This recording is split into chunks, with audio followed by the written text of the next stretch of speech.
వైకాపా ప్రభుత్వ హయాంలో కీలక పాత్ర పోషించినటువంటి ఒక విశ్రాంత అధికారి తన కుమార్తె వివాహం చేసేందుకు కట్నంగా 400 కోట్ల రూపాయలు ఇస్తానని అవతల వారికి ఆఫర్ చేసినట్లుగా ఇప్పుడు పెద్ద ఎత్తున వదంతులు వ్యాపిస్తూ ఉన్నాయి. ఇంతకీ ఆ విశ్రాంత అధికారి ఎవరు? తాను నిజంగా తన కుమార్తె వివాహం కోసం కట్నంగా 400 కోట్ల రూపాయలు ఇవ్వబోతున్నారా లేదా అనేది ఒకసారి మనం పూర్తి స్థాయిలో విశ్లేషణ చేసుకుందాం. ప్రస్తుతం మనతో పాటున్నారు ప్రముఖ రాజకీయ విశ్లేషకులు, ప్రముఖ సీనియర్ జర్నలిస్ట్ దుర్గవడ్లమణి గారు. వారితో మాట్లాడడం. మేడం నమస్తే. వైకాపా ప్రభుత్వ హయాంలో కీలక పాత్ర పోషించినటువంటి ఒక విశ్రాంత అధికారి తన కుమార్తె వివాహం కోసం ఏకంగా 400 కోట్ల రూపాయల కట్నం ఆఫర్ చేసినట్లుగా పెళ్లి కుమార్తె తరపున పెళ్లి కుమారుడికి 400 కోట్ల రూపాయల కట్నంగా ఇస్తా అంటూ ఆఫర్ చేసినట్లుగా వదంతులు వస్తూ ఉన్నాయి. ఇంతకీ ఆ విశ్రాంత అధికారి ఎవరు? నిజంగా అంత కట్నం అతను ఇస్తా అని చెప్పి ఆఫర్ చేశారా అంటే ఏం చెప్తారు మేడం? మనం పేర్లు ఎక్కడ బయట పెట్టగలం, కానీ ఒక రిటైర్డ్ బ్యూరోక్రాట్ అంతే, ఐఏఎస్ అని తెలుస్తోంది. అయితే పేరు మనం అనుకున్నది ఒకవేళ నిజంగా ఆయన అయినా మనం చెప్పలేం కదా. ఓకే, మొత్తం మీద 400 కోట్లు కట్నంగా ఆఫర్ చేసి చాలా పెద్ద ఎత్తున అంటే గ్రాండ్ గా పెళ్లి చేస్తానని చెప్పాట ఆయన. ఇంకా రివీల్ చేయలేదు పెళ్లి కొడుకు ఎవరు అని. అయితే ఇక్కడ మనం ఆలోచించాల్సిన అంశం ఏంటంటే, ఈయన ఎవరు? జగన్మోహన్ రెడ్డి హయాంలో జగన్మోహన్ రెడ్డి ముఖ్యమంత్రిగా పనిచేసినప్పుడు 2019-24 మధ్య ఈయన ఒక బ్యూరోక్రాట్ ఏరి కోరి తెచ్చుకున్నారు జగన్మోహన్ రెడ్డి. అయితే ఈయన ఏం చేశారయ్యా అంటే లిక్కర్ స్కామ్లో కీలక పాత్ర పోషించారు. ఓకే, సో ఆ కీలక పాత్ర పోషించడంలో అంటే డబ్బులు ముడుపులు తీసుకోవటం దగ్గర నుంచి దాన్ని మళ్ళా డొల్ల కంపెనీల ద్వారా పంపించడంలో ఈయన కూడా కీలక పాత్ర పోషించారు. అంటే రాజకేశ్వరరెడ్డి ఓ పక్క ఇంకా చాలా మంది ఉండగా ఈ ప్రత్యేకంగా ఈ ఐఏఎస్ అధికారి ఈయన ఎందుకు కీలకం అంటే అపాయింట్మెంట్స్ ఇవ్వడంలో కూడా ఈయన పాత్ర ఉండేది. అప్పుడు జగన్మోహన్ రెడ్డిని కలవాలంటే మంత్రులు కూడా వెయిట్ చేయాల్సి వచ్చేది, అంత కీలకం ఆయన. అంటే సజ్జలు అనుకుంటాం కదా, సజ్జల కంటే కూడా ముందు ఈయన అపాయింట్మెంట్లు ఇప్పించాలి. ఈయన అరెస్ట్ అవడానికి ముందు కూడా అందరూ అక్కడ వెయిట్ చేస్తున్నారు, ఎమ్మెల్యేలు ఎంపీలు అందరూ కూడా జగన్మోహన్ రెడ్డి అపాయింట్మెంట్ కోసం ఈయన ఆఫీస్లో. మీకు గుర్తుండే ఉంటుంది, అంత కీలకం. మరి ఇప్పుడు ఇక్కడ మనం చాలా అంశాలు ప్రస్తావించుకోవాలండి. ఒకటేంటంటే మద్యం స్కామ్ అన్నప్పుడు మీరేం చేశారు? ఒక నాసిరకం లిక్కర్ తయారు చేసి స్పిరిట్, మామూలుగా మద్యం అనేది చాలా ఎక్కువ రోజులు ఊరితేనే అది ఫెర్మెంట్ అవడం ఏదో అంటారు కదా, అప్పుడు దానికి అది టేస్ట్ వస్తుంది, అది మంచిది ఒంటికి.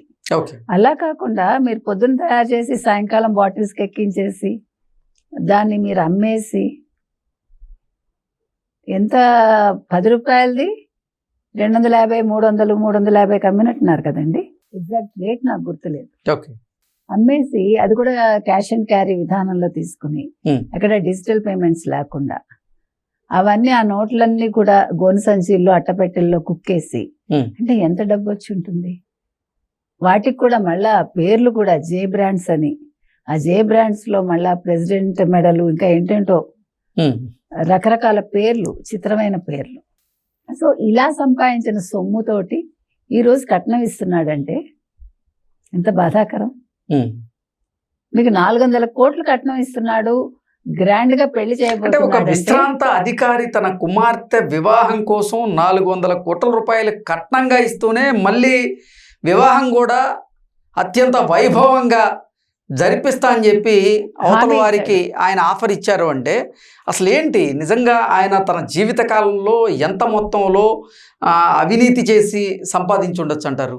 ఆ విశ్రాంత అధికారి కోట్లు ఉంటుందండి, కనీసం 1000 కోట్లు ఉంటుంది. ఎన్ని వేల కోట్లో మనకు తెలియదు, కానీ అదే నేను చెప్తున్నా, మద్యం కుంభకోణంలో సంపాదించింది. ఇప్పుడు మీరు అర్థం చేసుకోండి, ఒక వ్యక్తే ఇన్ని వేల కోట్లు ఆఫర్ చేస్తున్నాడు, ఇన్ని 100 కోట్లు ఆఫర్ చేస్తున్నాడంటే ఇతనే ఇన్ని వేల కోట్లు సంపాదిస్తే జగన్మోహన్ రెడ్డి కావచ్చు, మిగిలిన వాళ్ళు కావచ్చు ఎంత సంపాదించుంటారు. ఇప్పుడు ఊరికే ఏమి వార్తలు వచ్చేవి కదండి బయటికి, అన్లెస్ అంటిల్ అందులో నిజం ఉంటేనే వస్తుంది. ఏమి అంటే 400 కోట్ల రూపాయల కట్నం ఆఫర్ చేశారు అంటే అవతల వ్యక్తి కూడా బాగా సమాన స్థాయిలో ఉండొచ్చు. ఆర్థికంగా 2 రకాలండి. ఒకటి సమాన స్థాయి ఉండొచ్చు, లేదు తక్కువ కూడా ఉండొచ్చు. తక్కువ ఉండేటువంటి పరిస్థితి ఉంటే 400 కోట్ల రూపాయల కట్నం ఆఫర్ చేసేటువంటి చెప్పలేము, మన చేతుల్లో పెట్టుకోవడానికి అని కూడా అనుకోవచ్చుగా. 2 Okay. రకాలు ఉంటాయి, అంటే తెలియదు మనకి, మనస్తత్వాలు రకరకాలుగా ఉంటాయి కదా. సో ఆ రకంగా ఉండొచ్చు అది. కానీ మీరు అన్నట్టుగా అంటే ఎక్కువ చెప్పు శాతం చేతుల్లో పెట్టుకోవాలనుకుంటే ఇల్లరికం అల్లుడుగా చేసుకొని చేసుకోవచ్చు అట్లా. లేదంటే మీరు అన్నట్టు సమాన స్థాయి, లేదా ఇంకా ఎక్కువ కూడా వాళ్ళు ఉండొచ్చు, లేదా ఈయన ఎక్కువ ఉండొచ్చు, ఏదైనా జరగచ్చు. ఏది ఏమైనా ఒక వ్యక్తి ఇన్ని 100 కోట్లు ఇన్ని 1000 కోట్లు సంపాదిస్తే జగన్మోహన్ రెడ్డి హయాంలో ఆయనకు కావలసిన వాళ్ళు, ఆయనకు దగ్గర వాళ్ళు, వీళ్ళందరూ ఎంత దోచుకుని ఉంటారు ఆంధ్రప్రదేశ్ని. మొన్న కూడా మనం చూసాం, వాళ్ళ పెదనాన్న కూడా జగన్మోహన్ రెడ్డి పెదనాన్నేనా, మదన్ మోహన్ రెడ్డి పెదనాల వాళ్ళ కొడుకు, పెదనాన్న కొడుకు 24 ఎకరాలు ఏకంగా చెరువు పక్కన భార్య పేరుతోటి ఆయన పేరుతోటి కబ్జా చేశారు కదా. అంటే భూములు కబ్జాలు, తర్వాత ఇది మైనింగులు, క్వార్జులు, అసలు ఏంటి ఏది లేదు. అంటే ఆంధ్రప్రదేశ్లో ఉన్న అన్ని వనరులని, అన్ని ఖనిజాలని మొత్తం దోచేశారు. దోచేసి దాన్ని క్యాష్ చేసుకున్నారు, ఎక్కువ శాతం లిక్విడ్ క్యాష్. అది మద్యం కుంభకోణంలో లిక్విడ్ క్యాష్. సో ఇప్పుడు వీళ్ళని ఏం చేయాలి అసలు? నిజంగా ఇది కనుక ఈ పెళ్లి ఎవరు చేస్తున్నారు అనేది బయటకు వచ్చాక మరి ఇతని మీద చర్యలు ఉంటాయా, ఈడీ రైడ్ ఉంటుందా? ఇప్పటికే అసలు వాళ్ళకి ఒక రకంగా తెలిసి ఉంటే రైడ్స్ చేస్తారా? వాళ్ళకి తెలియకుండా ఉండదు కదా. మరి జగన్మోహన్ రెడ్డి ఏ రకంగా కాపాడతాడు? వాళ్ళ విరూపాక్షిని చూడడానికి వెళ్ళాడు కదా, అల్లర్లు చేసి అవతల వాళ్ళని, అంటే వాళ్ళ ఇళ్ల మీదకి వెళ్ళి ధ్వంసం చేసిన వాళ్ళని పరామర్శిస్తున్నాడు. మరి ఇన్ని 100 కోట్లు కట్నంగా ఇచ్చి ఇంత వైభవంగా పెళ్లి చేయాలనుకున్న వ్యక్తులు అరెస్ట్ అయితే, ఏదో ఈడీ దాడి చేస్తే అప్పుడు ఏం చేస్తాడు చూడు. Okay madam, thank you so much. Thank you.